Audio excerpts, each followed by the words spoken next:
Hey there, and welcome back to the Empower Nutrition Podcast. I'm really thrilled to welcome today Natasha Baker. Welcome to the show. Thanks for having me.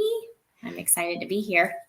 Oh my gosh, so excited. This is a topic that I think people may have heard about before, but is generally way underappreciated for how powerful it is. So I'm really thankful to have a chance to pick your mind on it. Yeah. Um, Maybe to start, you could kind of give us a little overview of so we're going to talk about visceral manipulation today. Can you kind of describe to people who say never heard of visceral manipulation? What are we referring to? So, visceral manipulation is pretty much the internal organs in the body, like the kidneys, the liver, the intestines. And it just it's that covering sheath that within our stomach that just kind of covers and protects, just like we have, a covering of our heart and those kinds of things. That's what we call visceral. So, and then we just bring into the manipulation because what visceral manipulation is that organs do move when they're under stress, and when things or change happen in the body. Okay. So the practitioner is going to help with the organ positioning to restore balance. And then I think today we're going to talk about a few ways that can be helpful, but maybe before we talk about that, kind of tell me how you got into visceral manipulation. How did your career go that direction? So I was a nurse for many years, and then I just realized that it wasn't where something just wasn't right.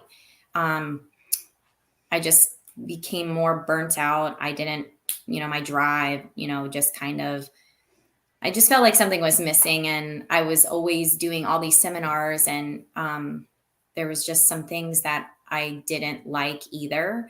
And I felt like, we weren't really, what I was seeing was healing wasn't really happening within a hospital setting or even within a clinical setting. And I had this innate wisdom within me and this voice of intuition that kept saying, there's got to be more to, medicine or something. And then I kept plowing through, and I started in my yoga teacher training. And then after that, I had to do like a PowerPoint presentation within my yoga teacher training. And then that opened more doors and more other professionals that I became in contact with, holistic medicine and so on and so forth. And then I ended up getting sick myself. Oh, I started having like autoimmune issues and stomach issues and all kinds of things. And I didn't know what was wrong. And I went to like all these doctors, and they just basically told me I was fine and maybe I should go see a psychiatrist or something and oh take no. antidepressants. And it wasn't until I found a Chinese medicine doctor and an osteopathic doctor. And then that's where it exploded. I wanted more of it. I wanted to know. I kind of put my, other career on the back burner, and I started doing other things until I could work my way in that direction. And I guess God had other plans, and here I am. So I got better, and I learned a lot in the transition of my healing. And then while I was also in school, I became introduced to more osteopathic type medicine and body work. And I had gone to a class, and this lady that was my teacher, they call it we usually don't take like notes, or whenever I have a client that comes in, I usually particularly don't like to look at my notes. I'll have them fill out an intake form and all that kind of stuff. But we call it a general listening. And what we do is we put one hand, our left hand, on the shoulder, and then the other one on the top of the head. And it's more like energy work and also listening and feeling what the body is telling us. So, we can sense that the body is going through, because our organs echo our emotions when we're going through either a past trauma or a current, grief situation or something like that, the body holds it in different organs of the body. And so that's not just a Chinese medicine perspective, that the Chinese medicine or the Chinese have always said over 5,000 years, but it's also something that osteopathic doctors and body workers go by. When we go through harsh events, whether it's trauma, grief, a surgery, a missing organ, those kinds of things, or even digestive issues. And usually digestive issues can not just stem from, eating bad, but it also because it's poor out what they're eating, how their body's responding, inflammation, autoimmune, a variety of things can happen. So as a practitioner, it's my job to be an investigator, to figure out and get to the bottom of it. So a lot of questioning happens, and so there's that. Yeah, awesome. What would you say are some of the conditions or challenges that you find that can most benefit from visceral manipulation? Most beneficial, like I would say, everybody's different, but at least it takes 3 to 5 sessions for somebody to respond and see the change. But for me, like I was saying, in the classroom, I had this woman that did an intuitive reading, and she knew exactly what I was going through. And at first, I thought it was a little hokey, And I was like, how did you know that? I was having a lot of upper right quadrant pain, even after I had my son, which is currently 5 now, my third child. And she just knew emotional things that I had been going through, like all this stuff. And she said, you need a liver lift. And what happens, we have so many ligaments and arteries within the abdominal region, even with women hormonally, and, a growing baby, we're pushing organs and things are being moved around and smushed, and arteries and veins. So with all that, it kind of disrupts the system. And that kind of is what made my situation worse than better. And I couldn't figure out what this upper right quadrant pain was. And, that was just internally a disruption of my son always kicking me, or, something like that. And I just was amazed after I had that done while I was going through the class. Yeah. And, sometimes also we hang on to emotions. So whenever even something is being emotionally clinged onto that organ, you'll have an emotional release. So providing a safe space for a client and a patient that comes in and they're dealing with a whole bunch. It's always a safe space. Sometimes emotional releases happen and they don't understand why, but I'm a big educator on talking through my sessions and on what to expect and the who, what, where, whens, and whys.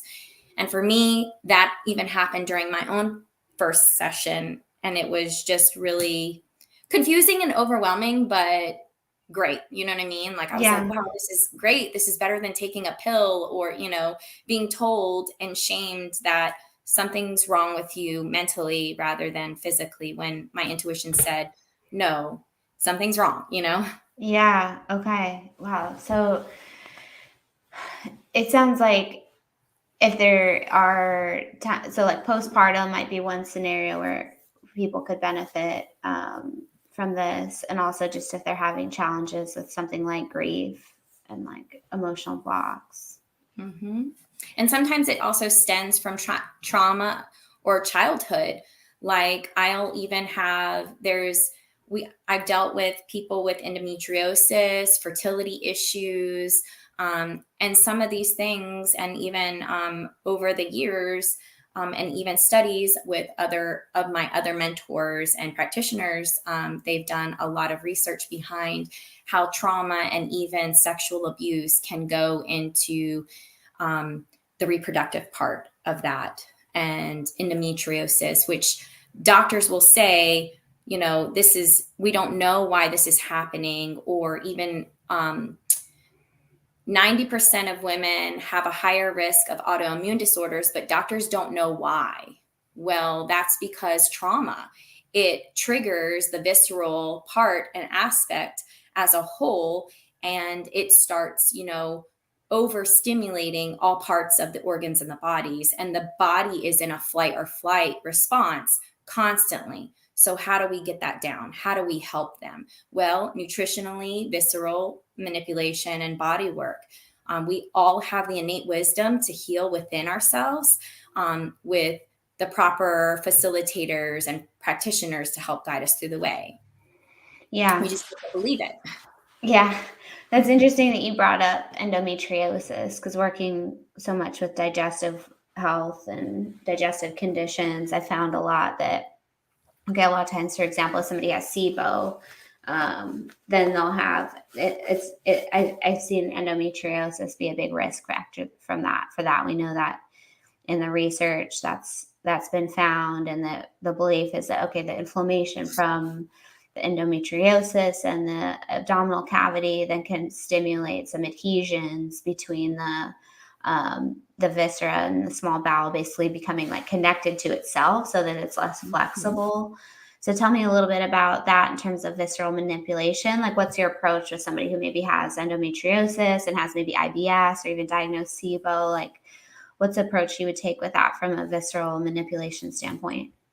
So first we would do a general listening, and then I just go over what I found, and I ask them questions. And usually they're astonished on how much I know, because their body tells us, all of our bodies tell a story. And then we go over past history. We start talking about childhood and, any surgeries and stuff like that. And then we go over their work, what they need to be doing, their nutrition, those kinds of things, even their exercise. And then I go into educating on the who, what, where, whens, and whys. So I always usually, they're in the driver's seat. I'm just a facilitator. I can't sit here and say, this is what you need, like I could sit here and say, this is what you need. But ultimately, when you get somebody that's tired of feeling bad about their health and wellness, they're going to do the work. And sometimes I have people that only do the half work, and, there's all kinds of different things. But bottom line is I would make sure that they're in alignment with a nutritionist, because sometimes they think that they have this gut problem, when in turn it could be H. pylori or an over medication situation with too many antibiotics, their gut biome, SIBO, their gut biome and their uterine lining, they go hand in hand, because we have trillions of microbiomes, and the uterus and the stomach, or the gut brain and the uterus, go hand in hand. So they'll have infections, inflammation, all these kinds of things. So we get in alignment, make sure that they're nutritionally good, because with too much overload of the body or medication can actually churn and move the stomach in disposition. So I want them to get in alignment with their wellness, breath work, those kinds of things that they could be doing at home and with a nutritionist. And that's when I recommend, and I always send them to you before they come back to me, because then I can go in and the body isn't in such a flight or flight state. And then we go in and I'll go through and do light touching. So it's just, my hands, and I'll feel around. If I feel like they're still in a stagnant state, with women, I'll do a yoni steam, which is hydrotherapy. It's herbs and in like a heating box with heat. And then they'll sit there for a little bit, because we have our vagus nerve in our anus and our vagina, and it goes all the way to the brain. And what does the vagus nerve do? It does a lot. We're in a state of flight or flight all the time. We live outside of our bodies 24/7 as a culture, as a community, because of that's just how even just Americans, it's like go, go, go. So we need to get that person down. So either I'll recommend home things on vagus nerve work of self massage. And then when they come in, if they're still pent up, we'll do the yoni steam, making sure that they're doing their castor oil packs too. We'll do another castor oil pack just to warm the tissue up, because sometimes people can be so either bloated or retentive, and they tend to put up a wall. So it hurts when even just I do a light touching. So I need to really get in there and put them in certain positions to put the body back into harmony. So we'll do those first, and then it just, we work for, I just basically gauge it on what the body is telling me and what they're telling me. If they're squinting or they're like, pushing back in a sense, their abdominal area, then we'll be like, okay, this is all that you need right now, because overstimulating the whole body, you're going to do a disservice then. Good. And that's not something that body work that I was taught. Body work should not hurt. So yeah. That's super fascinating. So, because I think sometimes people simplify this in their minds to think that, okay, this is basically just like a massage, in the sense of like you go in there and the person starts just like putting their elbow in your gut or like rubbing really hard. And it sounds like there's even like homework that they're supposed to do in order to come in relaxed. And then there's a lot of like prep and like lead into it. And then it's going to be individualized. But in general, do you sometimes feel like you can actually like palpate and feel like adhesions and scars or like things like that, and like get some progress with like loosening those? Yes. And the funny thing is that we'll even, there will be adhesions in, like if they have, like I can do into a general listening, and I'll pinpoint and say, are you having right knee pain? Are you having right, scapula pain? And those regions, not only are they part of the 305 meridian points, but they are also parts and energy lines that go to the liver or the small intestines.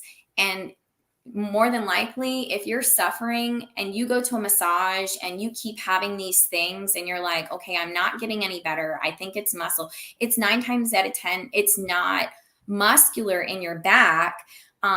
It is your body telling you something viscerally in the abdominal region is, going on. Like you have a fire alarm, and your fire alarm in your housing system is saying, oh, there's a fire, help us. So like knee pain or, scapular pain on the right or the left side could be your upper or lower intestines. Mm-hmm. And so there could be an adhesion, there could be a blockage. And then we would just need to go in there and kind of maneuver lightly on, doing all that. So, okay. So maybe I can ask you this, because I've got so many clients with IBS or digestive problems or SIBO, and a lot of times when I bring up visceral manipulation, they'll kind of be unsure if it's going to help them. And so in general, I think everybody should just go and like have an appointment and just try to see how far they get. But a lot of times the conversation kind of goes towards, okay, so what are some of the like risk factors for me needing this? So like endometriosis, we've talked about. Are there any other things that you've seen associated with these adhesions, especially in people with digestive issues, in terms of like their history? Not really that I can think of off of the top of my head. I just really believe that this is something that everybody needs. Even poor posture, sitting incorrectly, can disposition the stomach. Fascia, we have fascia, like some people don't understand what fascia is. And it goes all the way to our brain, to the bottoms of our feet. It holds us together. I always tell people, if they ever look at a piece of chicken and it's that like light sheath over the chicken, and when you pick it up, that's what our fascias look like. But where I'm getting at with that, I'm losing track. Sorry. we have our skin, and then we have our fascia, and then our muscle, and then the visceral, and then the organs. But I really think that a lot of people just don't understand their own anatomy and physiology, and they're looking for quick fixes, and that's not always something that works for everybody. And 9 times out of 10, when you have these restrictions, and you have adhesions or fascial even restrictions in the body, more than likely your lymph flow is not flowing properly. And then, our circulatory system has to go, right? But our lymph doesn't flow throughout the whole body, unless the circulatory system goes and is full able to flow with the circulatory system, because it's pushing all that stuff through. So if you have poor lymph flow and you have visceral adhesions along with fascia adhesions, then you're more than likely not getting better. Your lymph is kind of getting clogged up in certain areas. You might have lower extremities heaviness or higher extremity heaviness. And that is just the lymph not being able to flow properly. And we have the cisternal chyli, which is housed in our viscera and in our abdominal region. So we have so many things going on: the cisternal chyli, the stomach, the lower and upper GI, our liver and our gallbladder. So a lot is going on there, and we are outside of our body, poor posture, hunched over. Our sacral and our root chakra doesn't get enough love and attention, because people think they sexualize abdominal massage or visceral manipulation with, sexual things, or they think it's weird because there's not enough information, or they don't know enough. And you don't know until you try and you see where that kind of thing can lead and take you.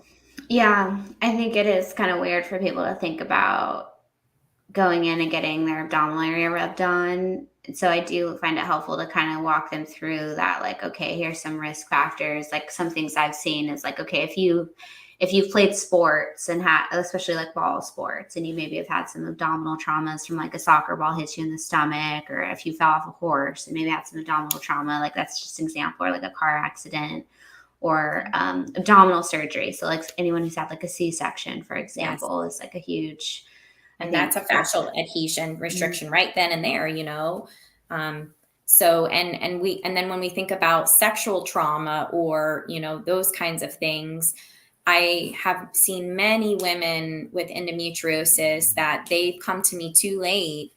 They can't go to the bathroom on their own. They're they're between very young at age, younger than 25, and they're just in so much pain. But like I said, organs echo our emotions. There's not just adhesions from that past trauma. There's also emotional trauma that is stuck there. So there is also a spiritual aspect of those who are seeking that kind of therapy. I don't see those kind of people unless they've done their research and they come to me, and we kind of, whether it be, praying or, a type of energy work of Reiki and stuff like that, or I would refer them to somebody else that is more in the hierarchy that can help with that kind of thing. As hokey as it sounds, all I can say is that I understand, because I've been there and I've showed up and been like, I've seen people react to these therapies while I'm in training, and you're like, wow. And then when you feel it and you see it and you've gone through it, you'll be stuck. Like, you'll be like, wow, this is amazing. And you'll want to tell other people. Or I even had a client that came to me and I helped her so much that she went ahead and she's actually on her way of trying to help others and being a practitioner herself. Yeah, what you're saying kind of reminds me of like the gut brain axis of like, we know that like mood impacts the actual like function of the gut, and then that and then the other way is true as well, that like gut dysfunction then can in turn impact mood, And and we know that happens. Mhm. cortisol, the adrenal glands, the thyroid. I mean, like even our thyroid can be affected, which of course our pineal gland relates to the thymus and the thyroid. But if your clavicle bones and you have so much stuck things because you're like this, even your parathyroid and your thyroid can get dispositioned. And that actually, we have lymph in the neck area. So if you have poor drainage in this area, then you have lymph stuck here. You can't get proper drainage that comes through and is able to go through the stomach and in the sternal chyli for your body to properly absorb and get rid of bad waste. So then you're more Yeah. acidic than alkaline in the body. And that's where infection and all kinds of other things start playing. Sure. And yeah. Okay, yeah. And so tell me, we talked a little bit about digestion. Tell me a little bit more about like fertility and reproduction and how visceral manipulation can kind of play into that. So again, organs move. Sometimes our uterus, we have retrospect. You can have, a tilted uterus, and those kinds of things. They're different kind of positions, even with postpartum prolapses and bladder. Those are adhesions. Those happen. Sexual trauma, even people that just have sex too roughly or something like that. The body can tell us, no, that's not going to happen. And even though it might not be that way at that particular time when this is happening, even sticking tampons up there, our bodies have this way of saying yes and no. And in my course, we went through this training where you can hold a banana or a bag of chips. And then our teacher said, okay, let's see what the body tells us. And if your body resists the bag of chips, your body's saying, no, you don't need that bag of chips, but the body wanted the banana. So then it let go. And it was so fascinating how our bodies, we just need to tap into the inner knowing to know what our body wants and needs and does not need. So with that being said, cold womb, eating certain foods can put us into cold womb, stagnant states. Chi, our spleen, our liver, and our gut work hand in hand to bring that good blood flow. Poor blood flow, heavier periods, painful periods, adhesions. Then when we have the uterus swells, when we are having our menses, it really can put a lot of stress on the sigmoid colon. So I have a lot of clients that will come in and say, it really hurts to go to the bathroom. I can't go to the bathroom. I'm so bloated. That's because there's an adhesion somewhere, where it's in your bowels or it's in your uterus. And we need to figure out why and how we can get you back into harmony. So we do visceral manipulation. I do have them do home care of castor oil packs, as well as they could take a yoni steam home to rent, because I have a yoni box that they can rent. And then, or they come to the office and then they'll do your yoni steam, and then other herbs that will help with those kinds of issues. And usually 9 times out of 10, the heavy periods, the clotting goes down. And then with fertility clients, same thing can be, there's something stuck there. The fallopian tube can be, have a kink or an adhesion or something like that. And so when we can do these types of things, then we also do cranial sacral, and that's a light touching. It's when the cranium and the sacrum are working hand in hand to bring blood flow, in addition with abdominal visceral work. And I've had a very successful rate of doing those things where clients, I'm their last resort when, IVF and all these things haven't worked. So it's not just looking at the woman, but we also look at the man, because men also can get visceral manipulation and abdominal massage, because sometimes, the testes and their stuff might not work. So we would do, an evaluation and work with the husband and the wife, not just the wife. But first, I also make sure that their testosterone counts, they go see their physician, they make sure that, their sperm count is up to par. It's just pretty much being an investigator of dotting our I's and crossing our T's and making sure that everything is in place. And now we're like, okay, well, your hormone rate's here. This is, everything's good. So now let's try to do the visceral part. And it's pretty astonishing and successful, from what I've seen, and even heard from other practitioners that I work with.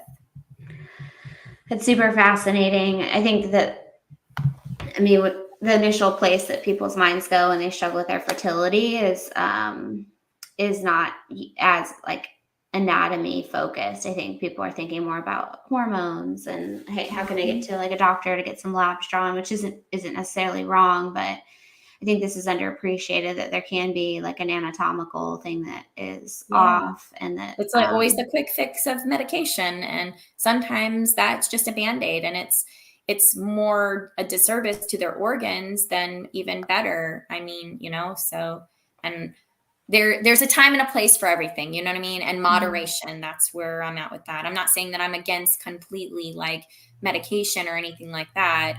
But, Well, I think just women and men who struggle with fertility have a right to know that, like, you have this as an option. Because I think a lot of times the fertility clients I work with, they are looking to avoid having to go the IVF route. And if they do need to go, then totally not anti that, but they're looking for other things they can try before they go that way. And often they're not aware that it makes sense to get some visceral manipulation work, just to, like you said, make sure that the anatomy is properly positioned so that the system can work correctly. Yes. And even with men, they can suffer from ED, erectile dysfunction. So, we have to figure out, okay, well, why are you having this erectile dysfunction? Something internally, on anatomy and physiology perspective, something's stopping that blood flow, so, Yeah, totally. All right, girl. Well, this was so interesting. Tell me, if people are interested in getting visceral manipulation, obviously, I said in the intro, but in case you didn't hear that, you're here in Southern Pines in North Carolina with us. And so if people are local, maybe tell them how they can reach out to find you. And then if they're not local to you, where can they look for someone else who's trained in this? Yeah. So the International Association of Healthcare Practitioners, or the Baral Institute, and you can go to www.baralinstitute.com/therapies/index. And then when you go there, it'll basically give you, some tabs. You can find a practitioner, and you can find us anywhere all over the world. I just actually had a friend that went to Scotland, and she did visceral manipulation and neural manipulation in Scotland. And that was awesome. I wish I could have gone, but Jean-Pierre Baral is an osteopathic doctor and a physical therapist. And he's actually the founder of the Baral Institute. And he's the one who actually brought visceral manipulation to the community. So he's really great. There's also a great book called A Pathway to Health on how visceral manipulation can help you. Cool. So that is really good. And he breaks down every part of the body and the who, what, where, when, and whys, the emotional aspect. It's just phenomenal. Wow. Is that by Dr. Baral? So yes, this is by Jean Baral. Cool. Okay, cool. Yeah. So. Awesome. Yeah, we'll link to that, where you can buy that online. We'll link that in the show notes. And then what about you, Natasha? How can people learn more about you and your practice? So I do have a website, www.earthboundtherapeutics.com. And then I also have an Instagram and a YouTube, and all the things, but I really have a hard time trying to keep up with all of them. So my main one is Instagram, but I do my best. There's just so many things, and I'm only one person. So I just try to have fun and hope that people find me and they find the right path for them. So yeah, Awesome. thanks Thank for giving me you. this time. It Yeah, was thank very you. nice. Thanks for coming on the show. I really appreciate you taking the time to help everybody learn more about visceral manipulation. And I hope people reach out to you if they have questions. We'll put your website in the show notes as well. Yeah, thank you so much, Erin. All right. Well, everybody have a great day and thanks so much. Talk to you soon. Okay.